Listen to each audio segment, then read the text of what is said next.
Hi everyone, it is a real pleasure to be here. I'm going to use my time to say a little bit about the emerging private residential flood insurance market in the US. We are currently wrapping up a report on this topic that was funded by the Department of Homeland Security's Science and Technology Directorate through their Flood Apex program. As everyone here knows, the overwhelming majority of flood insurance policies in the US are underwritten by the NFIP, and for the last 50 years, homeowners' real only option for flood insurance was the NFIP.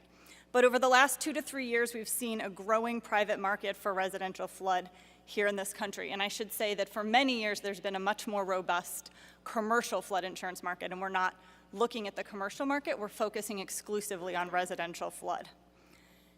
The report grew out of an interest in better understanding the extremely conflicting things we were hearing about the emerging private market and that policy makers were hearing about the market and what it meant for the NFIP. So on the one hand, there are stakeholders who have been concerned that private companies will only write policies for lower risk households or for those that are kind of overpriced in the NFIP, and that this will undermine the financial stability of the program. On the other hand, there are those who have argued that pulling exposure from the NFIP to the private sector is on net positive, and that reduction in exposure is more important for fiscal soundness of the program and for the taxpayer, even if the remaining policies have higher loss ratios.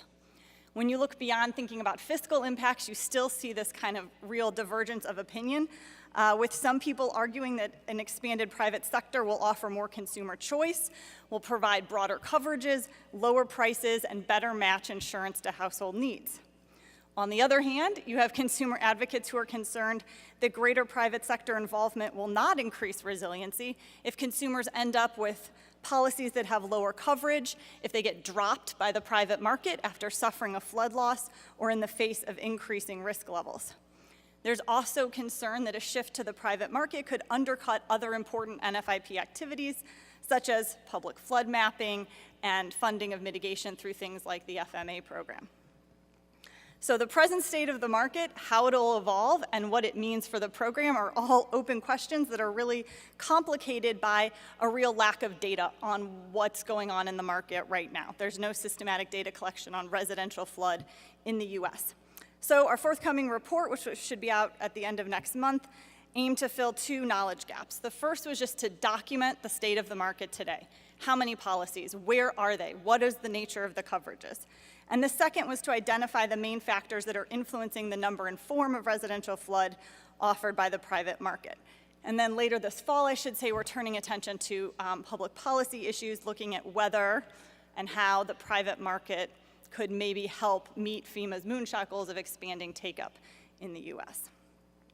So to meet those 2 objectives of the report, we of course looked at everything that had been written on this, but really the heart of it is in-depth, semi-structured interviews we did with 65 market participants, talking to almost every insurer and reinsurer participating in the market, as well as state regulators, brokers, agents, and others. So I'm now just going to walk through which I guess I should say are our preliminary findings, and the kind of final version will be out, as I said, next month. So right now, the private residential flood market is small, although it has seen rapid growth in the last few years. We estimate that the private market right now is about 3.5% to 4.5% of all residential policies nationwide. So out of all residential flood in the nation, less than 5% are currently with the private sector. So the NFIP is still the dominant provider of flood insurance. With the exception of Puerto Rico, the majority of those policies are with surplus lines carriers and not with admitted carriers who are subject to state rate and form regulations and backed by state guarantee funds. Roughly 20% of the private policies are in Puerto Rico, but Puerto Rico has 40% of the admitted policies in the country, and another 20% are in Florida. Unfortunately, we don't have data to say anything more detailed or broader than that on the geographic location of the current policies. We found that the market to date has largely been driven by global reinsurer interest in taking on US flood. These reinsurers, with Lloyd's of London playing a very dominant role in the market, are assuming most of the US flood risk, often in excess of 90%. When we looked at the types of policies that are being offered, we found essentially 3 strategies. One, which is not very common, but there are a couple firms out there that are essentially just mimicking the NFIP policy. But like I said, that was only a few. The overwhelming majority of private policies are what we've kind of nicknamed NFIP+. They tend to provide the NFIP coverage and then go beyond it through higher coverage limits for both building and contents and additional coverages like expanded building coverage, additional living expenses, a whole host of other kind of add-ons to it, and they're targeted in mandatory purchase areas. And then the third approach we're seeing, which is not as common as that but is growing, is an endorsement to homeowners policies that's offered in low-risk zones, so think X zone policies, and they tend to have a lower coverage limit. So for example, many of them only have a coverage limit of about $50,000, but they're targeted at areas where catastrophic flooding should be quite rare, and so that coverage cap might be sufficient, although some of them, I should say, do reach into the millions. Unfortunately, we don't have data to know how many of these private policies were previously with the NFIP and have just switched, or are new people coming into the market. And that, of course, is critical to understanding if we want to think about whether the private market has a role in meeting these moonshot goals, and it's something we hope to be able to get a better handle on in the coming year. Since the NFIP has to provide coverage to anyone in a participating community, it's not surprising that it's become sort of a baseline for the private sector, because they can then only compete where they can offer a policy at a lower price than the NFIP, or they can offer broader or different coverages for which there's consumer demand. And we heard repeatedly that consumer demand is a huge problem in getting more people insured, which is true for the NFIP and is also true for the private sector as well. And we also heard that while the private sector is trying to attract customers through different coverages, really lots of people just want flood at the lowest possible price and aren't even really paying attention to what's in the kind of details of their policy. Companies have identified certain then target areas where they think they can effectively compete with the NFIP. What's interesting is that those sort of target areas of opportunity vary quite dramatically across firms. So for example, we saw some firms that were focusing exclusively on X zone risks, and we saw others that were focusing almost exclusively on the 100-year floodplain and essentially only writing in A and V zones. Similarly, we saw some firms that thought that they could do a better job pricing pre-firm properties, and we saw other firms that wanted nothing to do with pre-firm properties, thinking them too risky. And so I think an interesting thing about the private market is this great diversity you see in approaches, because firms have different risk appetites, different modeling, different objectives with their products. That said, the largest US homeowners companies have generally been very cautious about entering the flood market, and only a limited number have begun to do so through subsidiaries. We were told that this hesitancy to begin writing flood among these big name carriers has a number of causes. The first is because flood is new and they don't have a lot of loss history, they are very concerned about getting stuck in sort of unfavorable conditions by state regulators, where they will feel the need to adjust their product or prices and regulators won't let them. They're also concerned about correlation of flood with their existing wind exposure, in hurricane-prone areas, the concentration of flood risk in their portfolio. A lot of them are quite content with the current arrangements. And then we also heard discussion of concerns about reputational risk. A lot of these companies rely heavily on the trust that consumers place in their brand name and are very reluctant to kind of experiment or test anything new that might jeopardize that.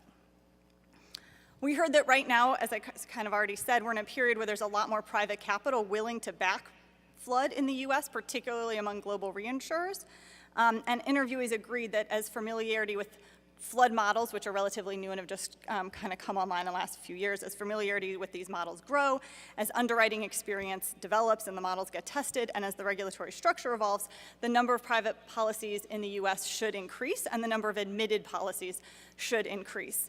That said, I want to stress again how small the market is today, and so even if we see a lot of growth, it's still just a small percentage of flood policies nationwide.